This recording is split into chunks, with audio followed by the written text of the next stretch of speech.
Children of the night, shut up. We are here now. I am seriously Wicked Mo. And I am Spooktacular Groovy Meals on Wheels, Lou. And welcome to another edition of The Ricans. And as usual, as we said before, this is Horror Month. And we're going to talk about anything that is about horror, from comic Yes. books, TV, movies, okay? And so, again, I'm going to introduce to my co-host here. He's got something to share with you as far as horror is concerned. Take it away, my brother. Yes, my first book going into the children's realm is a book that I wrote for kids called Fright Center. It takes place in a community center, and it takes place in a community center, and the center every year decorates for Halloween. But in this particular year, the decorations, for some reason, they think it's decorations, but it's actually real horror stuff. Like the person that opens the door, they think it's one of their counselors. It's not. It's actually I think Hmm. it's like a skull guy. That Hmm. it's on the cover. He lets them in and he tells them welcome. In a real horror way. And then they go through the center is built like a long hallway.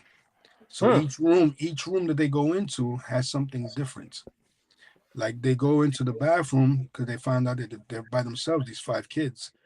They go into the bathroom, and there's blood dripping.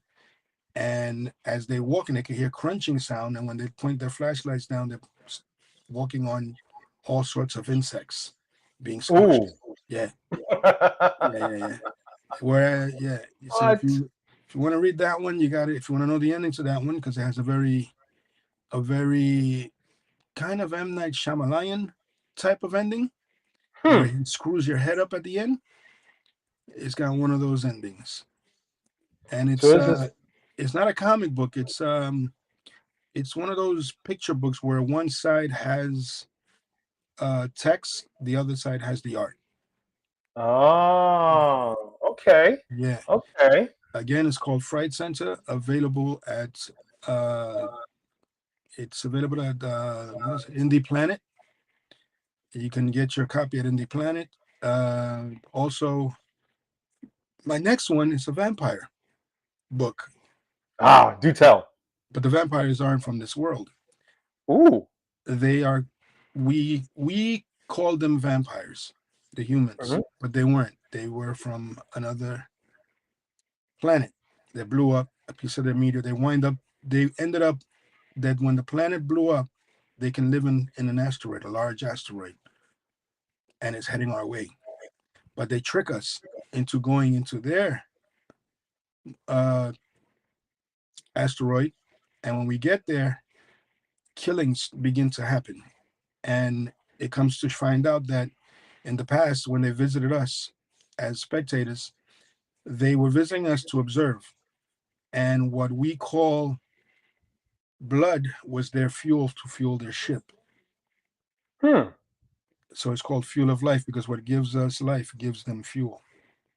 Okay. And yeah, and Why? it's kind of like a pulp uh, story.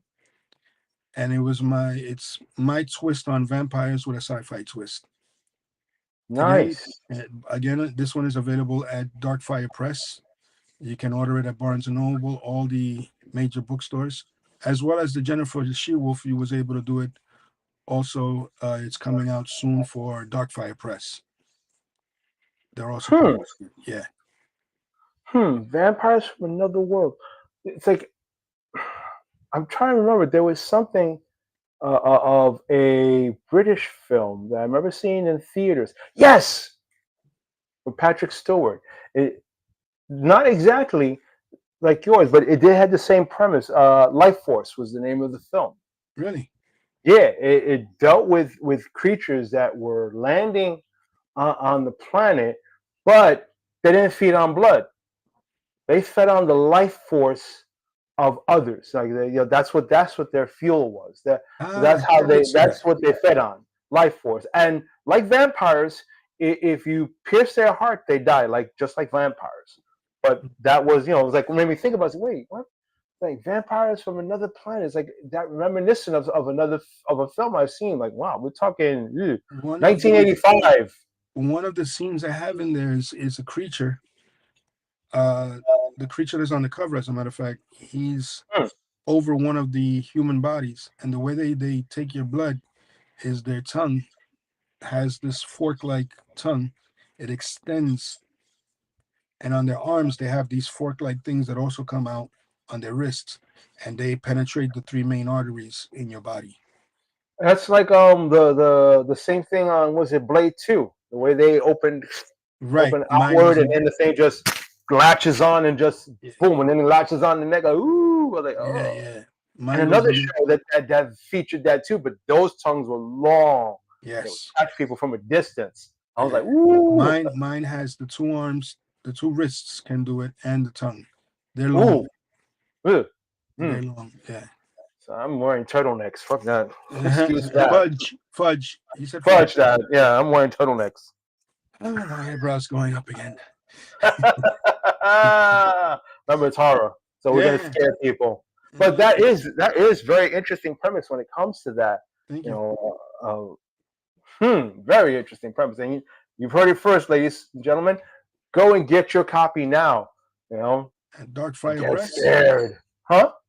Get your copies at Darkfire Press and at Indie Planet. Mm, excellent. And now for our first review, as we said, we're doing comics. So for comic books, besides my partners here, another one that I was looking at doing a review at, and I've been reading is it took two genres from the old B horror films and it combined it together to one story. You have the Army of Darkness. So if Mhm. anyone remember Sam Raimi's Evil One and Evil Dead Two, Dead by Dawn, followed by the Army of Darkness, they combined it with the Reanimator series back in the days. So they put the two together and created one incredible story here that I'm like, ooh.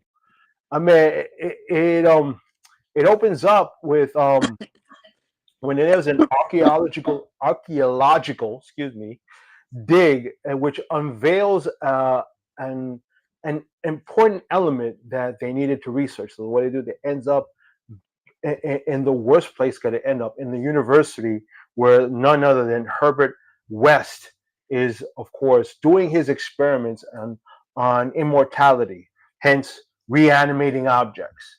And they found, what was a head, and it's at the university, and he comes in contact with it, and he gets the head, and then he injects the head with his reanimator because this is a head that's like supposedly over 500 years old.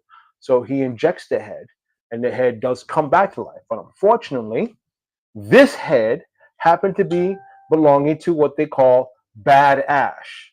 So in Army of Darkness, the Deadites, kind of invaded Ash's body, the hero, and then all of a sudden he had an eye on his shoulder, then a body, and then it split off, and then there was two of them. One was Good Ash, one was Bad Ash. Bad Ash was the one who wound up dying by means of explosion, thanks to the Good Ash, who brought science to the Dark Ages.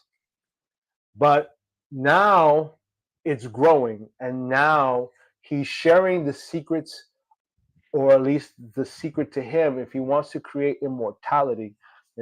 All immortal people from here on in, no sickness, no death. he needs the Necronomicon, the Book of the Dead. And hence, here where we involve our hero, Ash, who is somewhere in middle America, just trying to live a normal life. Then someone comes along who has read and learned about him. Hell, there's, I think, I wouldn't say a cult, but definitely a following of people who, look up to him and want to do the same thing and get rid of Deadites of the world. But the thing is, as always, the minute he comes in contact with someone or has to come in contact with someone that has to deal with Deadites, guess who comes a running in? Always like in the show, you just see this thing going, and coming around the corner, going to, and then right into the coffee shop, and then bang, people are turning into Deadites. And then next thing you know it, Ash got to pull out the boomstick and start eliminating some Deadites.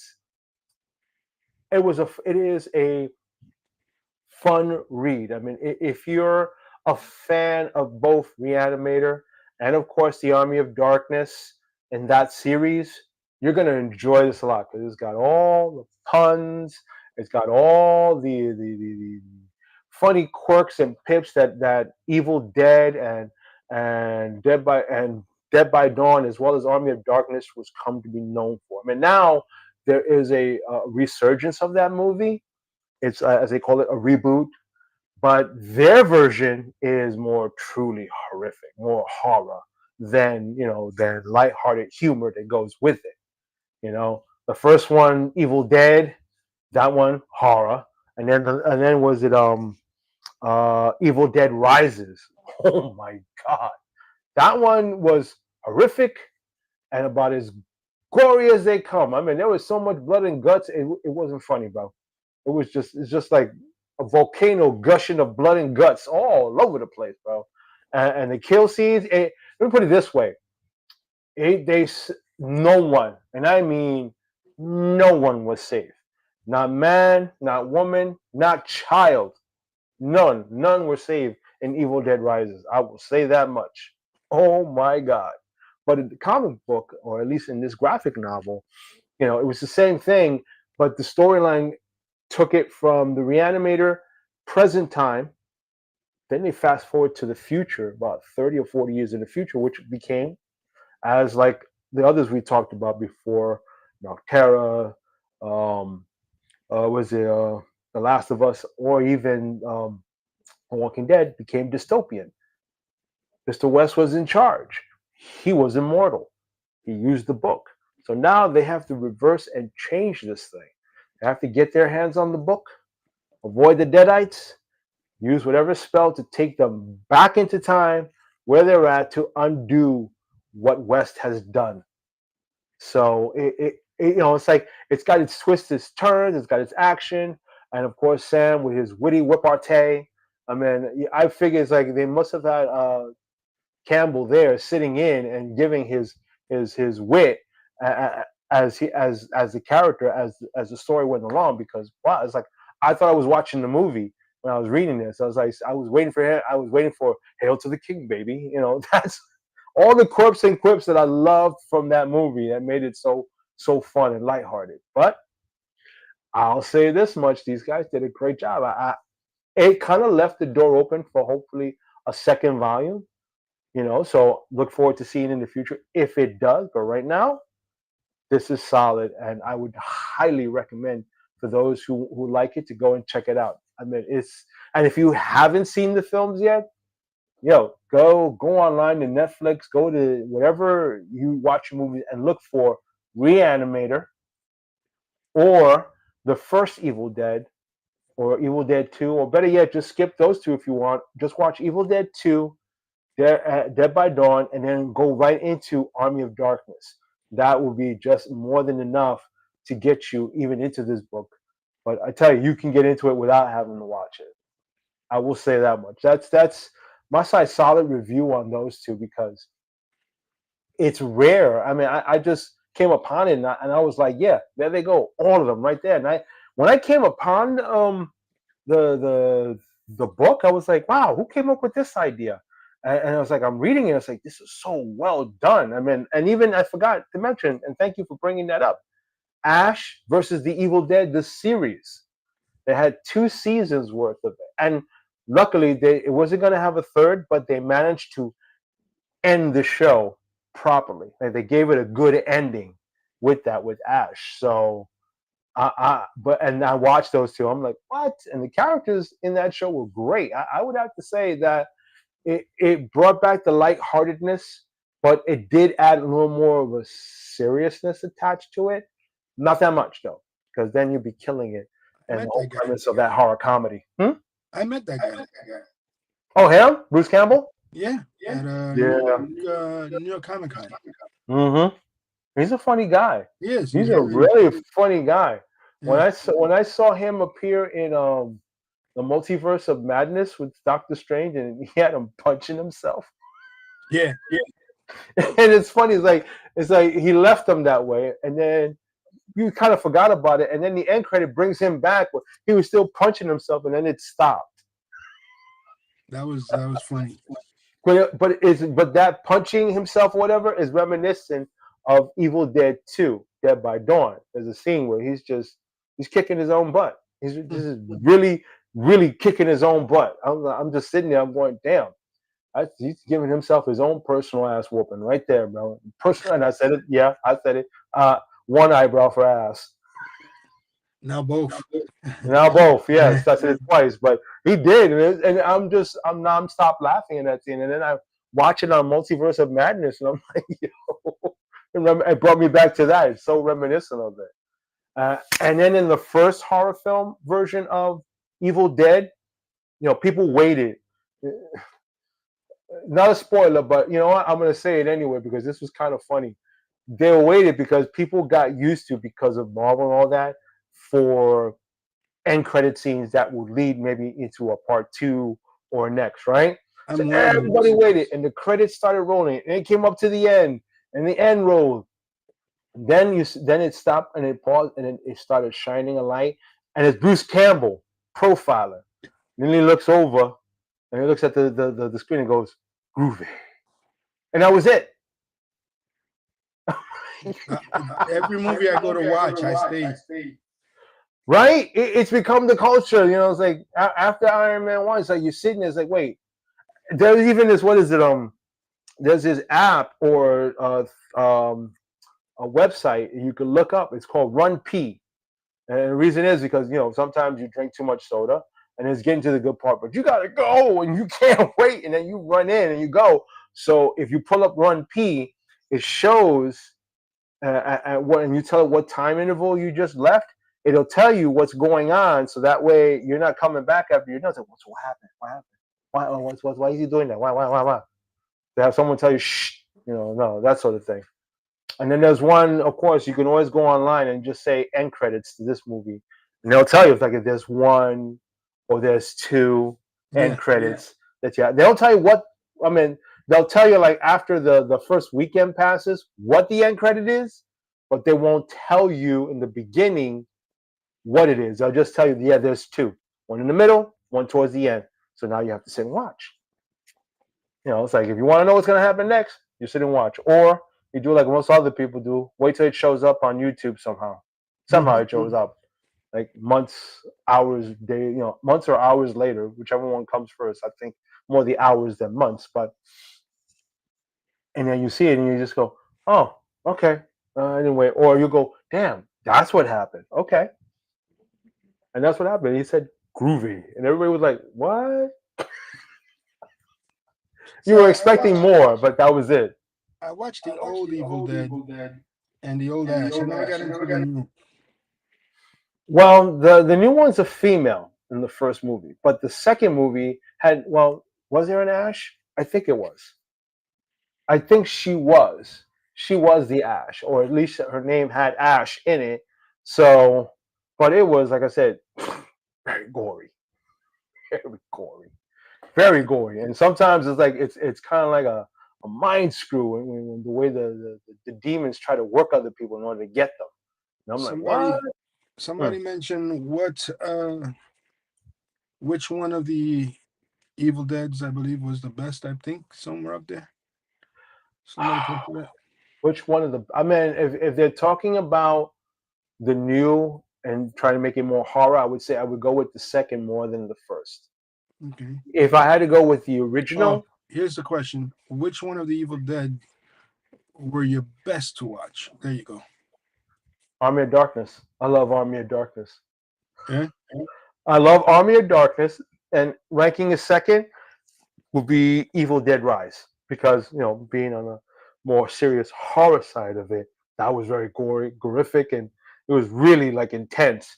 Whereas I love the third installment. I mean, the second installment was good, but the third installment had me laughing the most, especially like my favorite scene when he comes out of the pit after killing the Deadite, and then you've got nothing but these primitives. I guess in his case, they are primitives, people from the 1700s standing there, and he's like, he pulls out the boomstick and he said, "You see this?" And they put the camera on the gun.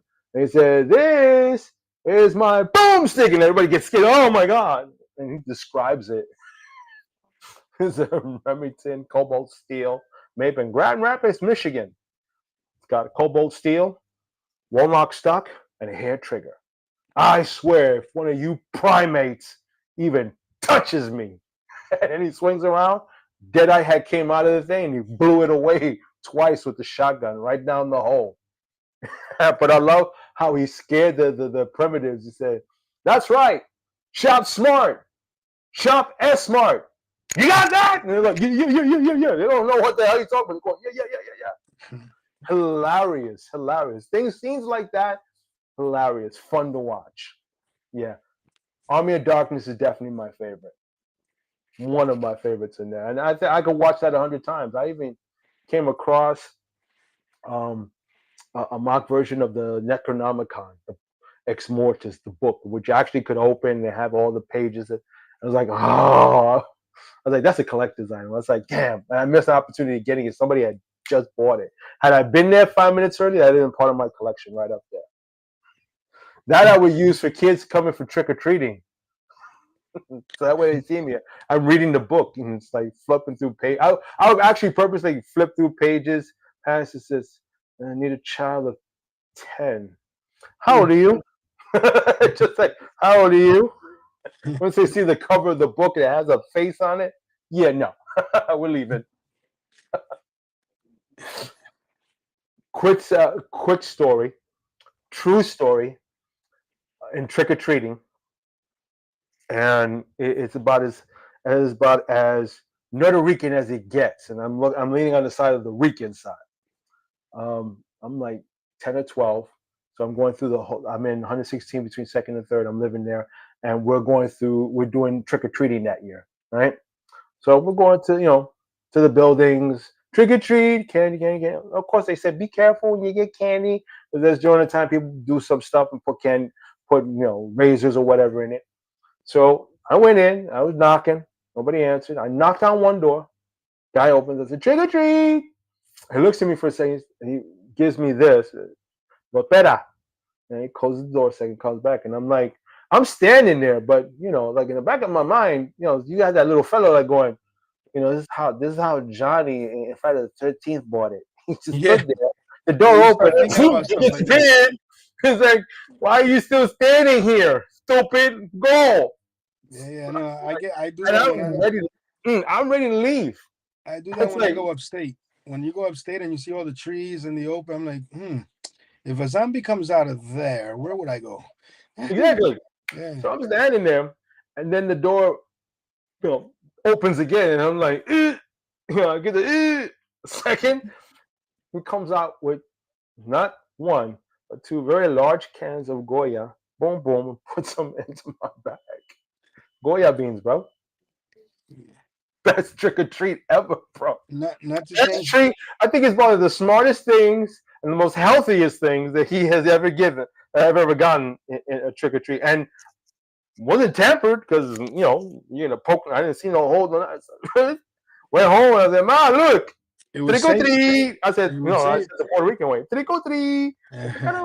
¿Cómo carajo se hace? Fue el señor. He gave me two cans. Okay, let's go. Let's eat.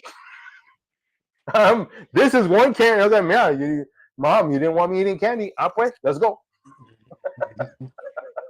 I didn't suffer due to gay on that night, that's for sure. not But not that to, is an actual true story. not to change the subject. Like I told you, you ever went upstate and driving or whatever, and you see the deers? Oh God, yeah. I always wait for a Bigfoot or a bear to come out and just snatch one in half, and it never happens. See, you wait for that. I'm like, no, me don't wait for that, bro.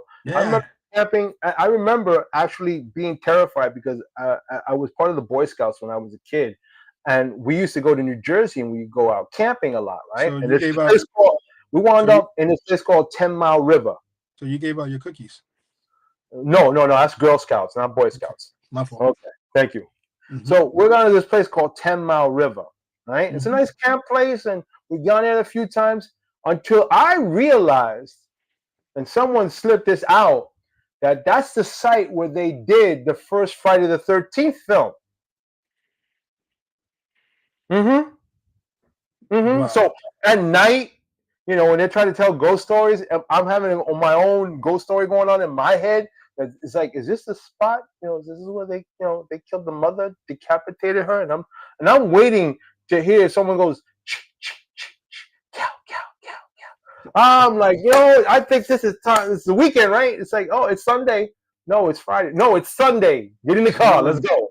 I'm the only someone, one. It's Sunday. Let's get in the car. Let's go. someone commented, "I don't like driving where there is only trees because it reminds me of was it could you bring that up again, please?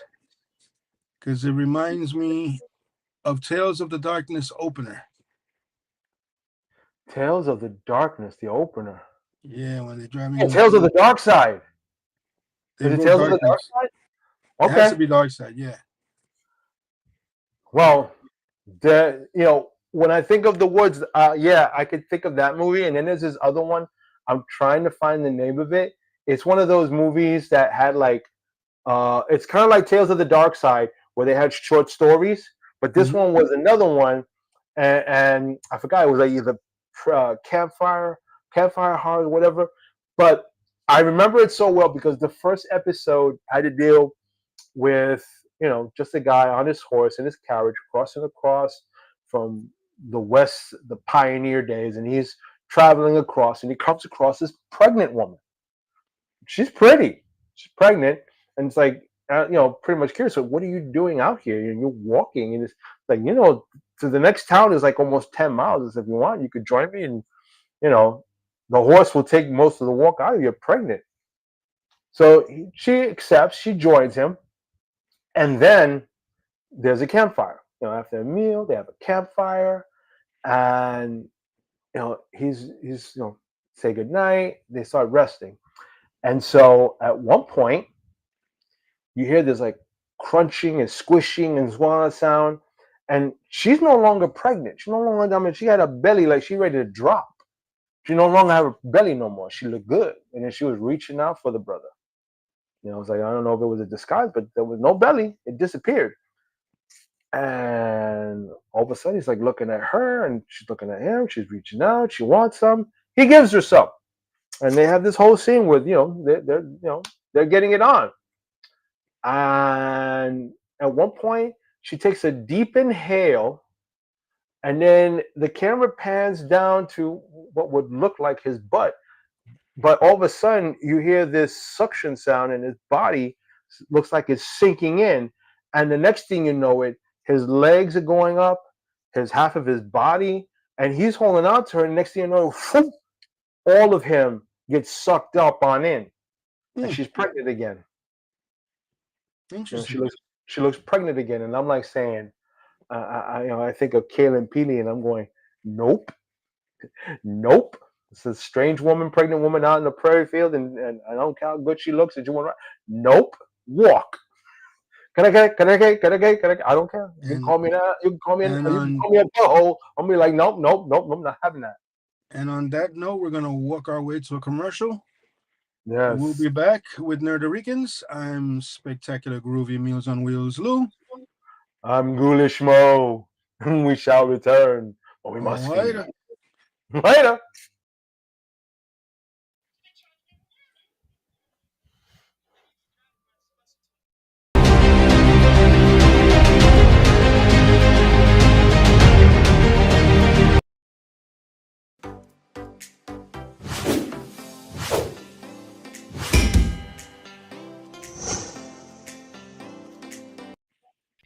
brains, brains, brains, brains, brains, brains, brains. We're back. Oh, I'm Ghoulish Mo. Groovy, spooky, Meals on Wheels Lou. And back to the subject at hand. Um, uh, I I like to, like again, love the Army of Darkness and all that, but I gotta talk about this one particular horror film, which took me back. And it's one of those that it was mystery and horror at the same time. It's like it's not a who done it, it's a who is it. Okay, so It- with that, It's a, I oh, introduce, it's and for more of a those who what is not, it? or yeah, it could fall into the what is it too. Yeah. No mistake on that. So submitting to this as a good horror choice for those who are getting into it and who haven't seen it yet, The Relic. Yes. This movie, who, a definite, A plus on storyline of effects back. I mean, for what 85, I think it was. And it had Coming great up on CGI on this. The beginnings of CGI were mwah. coming up on But 30 years. the story, it's Yes. like archaeologist who works for the Chicago Museum is out somewhere in the let's say African jungle, somewhere deep in jungle territory, who's going through a ritual, and then he given some whatever, and he eats it, and then all of a sudden there's this dude and this thing come crawling up on him, and he freaks out.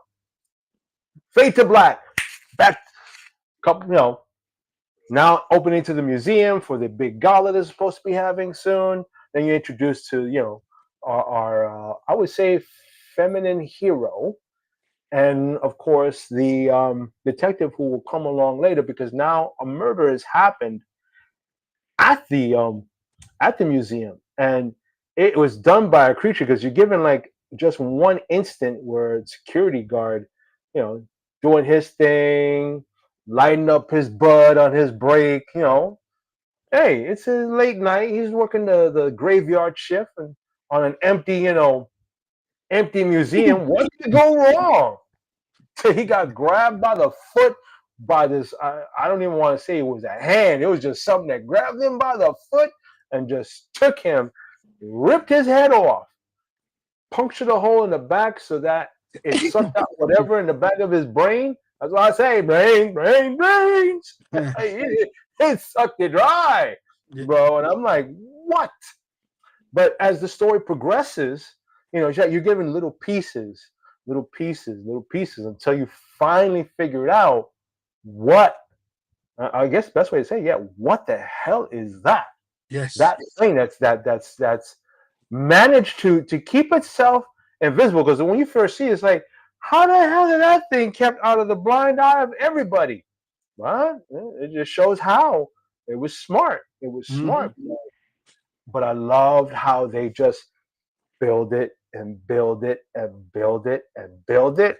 Oh man. Now, do you think that should be a series? Do you think it would work as a series today? As a series, oh, I can only see it being as one season, because you really couldn't carry it into a second or a third one, unless unless there was more than one who became exposed to whatever that was out in the Andes jungle, wherever he was, that he brought it back with him and Yes. leaves, and that starts happening. If an epidemic starts happening, yeah, I could see that as a second season, because now you have to find a way to reverse that, or you have to find a way to survive against it. Yes. That sort of thing. So the verdict But is verdict is, I'm gonna hmm you could see it, but would it work? hmm I don't think it would with work. today's audience, not so much. I mean, as a movie, yes. Even if you did it as a sequel, whereas like I said, where the leaves and the contaminants fall into other creatures, then which gets contaminated to the people, then you got an epidemic. That's a good sequel. But as a series, no, because in order to lead up to like in the movie it was 2 hours, so it fairly did it and led up to it very nicely. In a series, you have to find some way to curb the audience from not sticking to it and then give them a misdirection, another misdirection. It's like how many misdirections are you going to be able to write in say maybe a 10 episode series for this movie Yes. to turn it into a show, that sort of thing. So I'm gonna have to say no. As a movie, yes, but as a series, no. And as a movie, if it had a sequel and it continued that way, a yes. Yeah, there you go. Those two. Now I can't remember that actor's name, but I remember seeing him in other stuff and He other was in movies. uh he was in 2012, I think. Yeah, and there's a creature. Oh boy. Yeah, I don't want to come across that anytime. No. Nope. You I'm know out. what? Look at his mouth. It almost looked like the predator when it opens up its mouth. Yeah, uh-huh. Yeah. From this distance is perfect as long as it's a picture. As long as it's a picture, because I don't. Nope, nope, nope, nope. I don't do that. Goodbye. That's a run like hell, bust through doors and walls, whatever it took to get out. Get out. Yeah, it was an awesome movie. I remember seeing it opening weekend downtown on 82nd Street. It was awesome. I remember it not seeing it in the theater. Believe it or not, I was part. I mean, I enjoyed more. I mean, the kids. I was like, what? Yeah, it was like 85. So the kids were very young. So, but we didn't want to be those type of people that brought like kids who always start crying in the theater. Man, man, man. Like you got people who are upset, but shut them up. I don't know because I won't deal with that. So home video market started opening up and got my hands on a VCR and a local video store account before even Blockbuster was born. Bang! Here we go. Let's do this. And I remember getting it and renting it one night, and we're all glued to watching it. The girl's like, "Daddy, I'm scared. Go to your room then." Easy to say then, but they stuck around. They watched it through and through, and it was worth the watch. And the beautiful thing about the home video market was like, let's watch it again. Yeah, no, I have an interesting story about the home video thing. My father, may he Uh-oh. rest in peace, was so glad VCRs came out because my younger brother was very hyper, Mm. and he wouldn't sit still unless he was Mm-hmm. watching cartoons. So Okay. my father would record the cartoons, and whenever he started getting hyper, he would put the VCR on. That kid stood still for hours. I got tired of watching the same cartoons over and over again. But yeah, he was desinquieto. Yeah, Okay. my brother I thought Tony. you were gonna go. I thought you were No, going to go south for a moment. no. My Yeah. brother Tony. Like you put in the tape one day and it wasn't a cartoon. Yeah.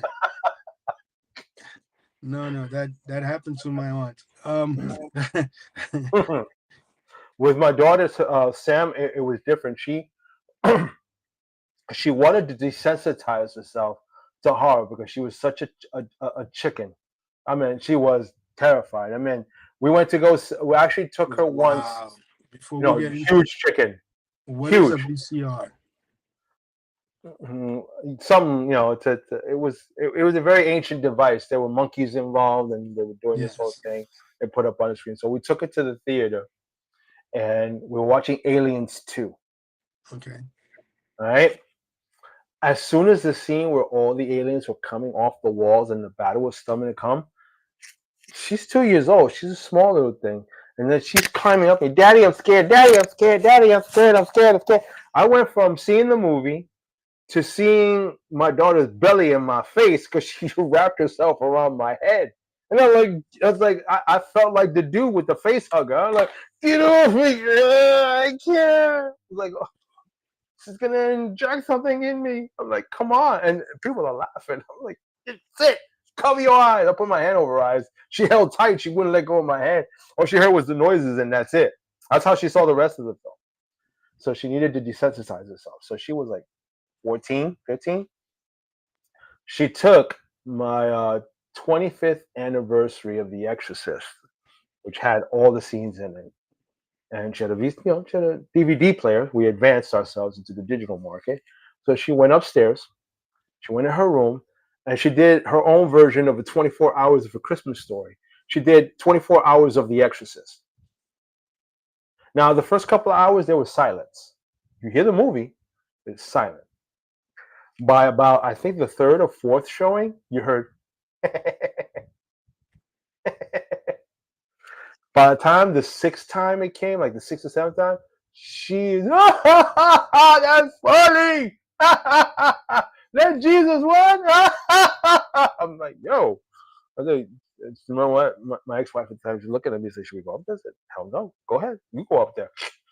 She's desensitized. She's not gonna ever be scared of horror movies ever again. Maybe I should try that. There you go. Take your worst horror film, watch it endlessly on loop until you can now watch it and just go. You know what though? The Aliens movie wasn't really scary to me. I like that movie. No, I'm sure you liked it, but not the 2-year-old Samantha. No way. I She like the turned whole. herself. She turned into my own face hugger. Now, which one do you think is better, Predator or Alien, and separately? Ooh. Yeah, Well, together, I didn't really, you know, it was okay, but I like the Dark Horse Comics version of it better. yeah. Like I know that they got it. I mean, Dark Horse got it from Predator 2 when they saw the skull and they decided to do, Aliens versus Predator. And the graphic novel gave a little bit more better story. Man, they try to take it from the graphic novel, but No, it Dark was Horse. it was okay. It was okay. I'm not gonna say it was great, but Dark Horse did a better job in the storytelling. Yeah, And then go ahead. Dark Horse comics. They were very good with taking uh movie properties into comics. Hmm. I think they did a spectacular job with Star Wars. Oh yeah, They yeah. did the original, but then they threw it off with original storytelling of new characters. Hmm. And yeah, Yeah. I mean, that's the way it should be done. I mean, you honor you honor the franchise by somebody said Predator. Hold yeah on. by not how I say going left with your own vision of what you think it should look like. No, honor it, tell your story, but honor what the franchise is all about. So that way, I mean, when the third one came out, where they had the alien version that popped out of the Predator, and it was an alien hybrid Predator, and then another Predator saw it and then went down to Earth to face it. So okay, that one I kind of like it because now, with that storytelling, because it only tells me that of course the aliens evolve only through the host by the genetic, by the genetic material of the host. So it will make only sense. If he came out of a human, it looks the way it does. If it Hmm. comes out look from a predator, then it looked the way it did. It had the it had the elements of both predator and alien at the same time, and so it had all of the strengths of either one. But it didn't. It lacked the intelligence hunting intelligence that the original Predator had. That's why he was able to defeat it because he is a skilled hunter, a skilled Somebody warrior. somebody put up Aliens all day. Oh yeah, I mean, See, me, my personal Predator. no, I'm gonna agree with you on that. Aliens are good. Don't get me wrong, but I would stick with the Predator. Yes, Yeah. I would definitely stick with the Predator because Aliens, it's more of a hive mind setup because when the queen is born, the eggs come out. The queen telepathically is telling the hive what to do. So it took the whole bee idea. She's the queen, so it makes sense. Whereas the predators, each one is trying to up the other. The bigger the game, the better the challenge. So that's what they're all about. They're all about the game, the challenge, to pursue, to to pursue, capture, and kill, and take as a trophy whatever it is you're going after. So, I would watch out for that With the big Predator, time. I like the Predator because if you look at the lore of it, it's like Hmm. there's different tribes. Yes, there is. Predator. And I like it. I don't know why I Predator me is the best. Oh yeah, oh yeah. I mean, the whole. I mean, there's still a lot more that needs to be told or need to as far as storytelling is concerned. But that's the beauty of it. That's the beauty of it because there's so much you can work with there. With the aliens, it's more of okay, they're an evolutionary species, but it depends on what they come in contact with Mm-hmm. that helps their evolution. So, whereas predators, it's not about it is about the hunt, it is about the kill, and they'll go after whoever. And like they did in one movie, Predators, in which they captured what they wanted to hunt and transported them to a planet specifically for them, where they test their prey, on a hostile environment full of not only the predators that will come and get them, but other creatures that can come and get them as well. So each storyline lends credence to the whole lore of the predators as their namesake. What they do, they are predators. They are out to hunt. They study their prey, and then they go after their prey. Like even in the movie Prey, I mean, this was like the early years, way early of the Predators. Again, same premise, and that one was actually a very good film too. I can't wait till Prey 2 comes out. Hmm. There's a continuation, and I like this part of the franchise of this one from Prey onward. If they, keep that formula, yeah, Prey 2 is going to be really good to watch. I can't So, wait for that movie. it's one of those things. It's one of those things that where when the first one is good, it incites that whole feeling of anticipation for the second. Yeah. You know, it's like you already know. It's like you're feeling. I was like, it's gonna be freaking good. I mean, I can't say the same thing for Joker. I think people didn't expect the Predator Prey movie to be as good as it was. Mm-hmm. I think people underestimated it. Nope, big time. Yeah, because it's major. Oh yeah, and I love that when they came to. I mean, you would think in your mind, prey, a predator in the 1700s. Ah, he's easy. He's gonna wipe out everybody. No, not No, but it necessarily. it was teased. It was teased in the Predator 2 when he gives this guy the gun. They've been Hmm. around for centuries. They've been around for centuries. Yes, Yeah. they have been around, and but that's and there are clans, of course, and Yes. but the main premise of what they are is just their namesake, predators. The hunt. They live for the hunt, just like any hunter who goes out and I hate to say hunt deer or whatever to equalize, the balance of their procreation on land. But the thing is, they have their rituals as what they do when they hunt animals. Well, this is no different. Predators are just the same way, except they have more sophisticated equipment in which to do it with. But Hmm. they still keep the core premise of how to track and how to follow and watch your prey to note weaknesses, things that you can exploit. What's their strengths, so that way you can counter it. All those things that makes a hunter or a predator in that respect. That's what I like about it. And they kept the element that even though it was the 1700s, where there was really more modern weapons at that time, it didn't take away the fact that as far as prey was concerned, man was their more challenging prey. Yeah. It was their more challenging prey because that female with her idea of a retractable hatchet and all that, and her German Shepherd, yo, she really damaged and killed that predator with skill and precision, bro. I was like left, oh, but when you look at it, Cheyenne Indians always went out and they hunted. They hunted with this. They had because mind you, they only had with arrows and they had a spear. They didn't have a gun. Yeah. They had this arrow and the spear and their will to make it happen. And I'm like, wow. yeah, I'm like I said, I'm looking forward to the second one. I'm looking forward to see what the continuation of that story and how it evolves. What's going because they already showed in the end credits that little scene that they drew that tied in Predator 2 with Danny Glover with that scene because he had given the gun, the very same gun that that Predator had handed over to Danny Glover in that movie. So it ties one, two, and Prey. Everything Hmm. else was just whatever. It is what it is.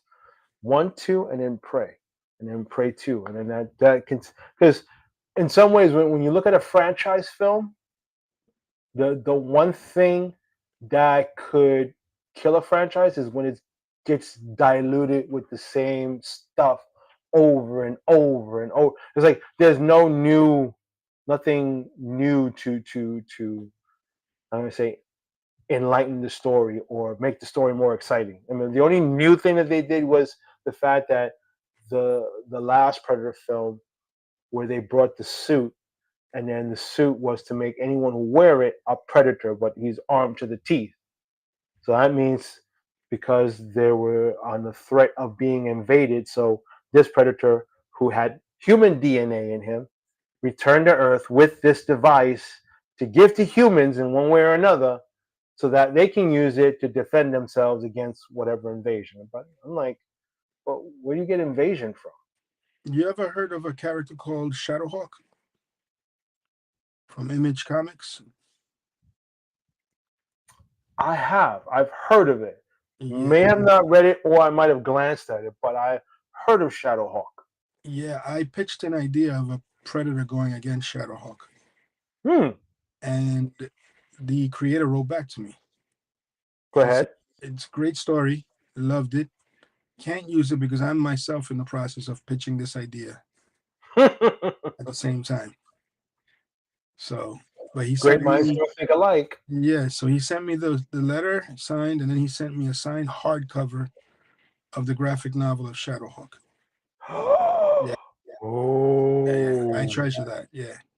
you should. That's like the highest form of compliment there is, Yes. if you think about it, because he liked your story, loved your story.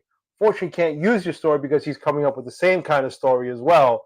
So it's like, But then to give you one and it's signed and it's a hardcover, which is kind of a rarity to find, to be honest. Yes. That's a compliment. That is a high form of compliment there.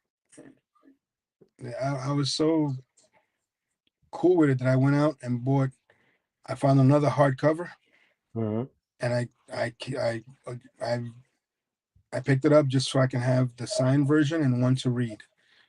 Yeah, yeah, Guys, that one I've heard about it, but never got my hands on it because with Image I got caught up with Supreme and was it Savage Dragon. So I got caught up on those, and then it's like the rest Wildcats. and Wildcats. Wildcats I came across but didn't get to read. I just saw it and say, I like the cover. I love the characters, but I didn't get a chance to read it yet to like read and get into it. But like I said, Supreme, Savage Dragon. I When I watched Savage Dragon, I was like, damn, Yeah, he's a cop. I like yeah. that. They should do that He's as a cop. a live action. I would agree on that. I would wholeheartedly agree on that. I Yeah. mean, because it, it's it's something. Like I said, it's one of those characters you don't see every day, and it's not like human born transform. No, he's Savage Dragon. He's a cop. He's keeping law and order. Mm-hmm. You gotta Another love thing, that. another one they should bring into the mix, live action. They could do it. Wildcats, They could. Yeah, they because could. the little guy, he Hmm. could be Dinklage from Game of Thrones, the little dwarf. Oh yes. He That fits I that could see character. coming. That character, he fits it perfectly. Hmm. Hmm. Spartan, Spartan. You know what? I'd give that to Cavill. Spartan, the I blue could see guy. that. Yeah, I could see that. yeah. Yeah, I could And see that. And especially Zealot, with it. Huh? Zealot. Remember the warrior Zealot?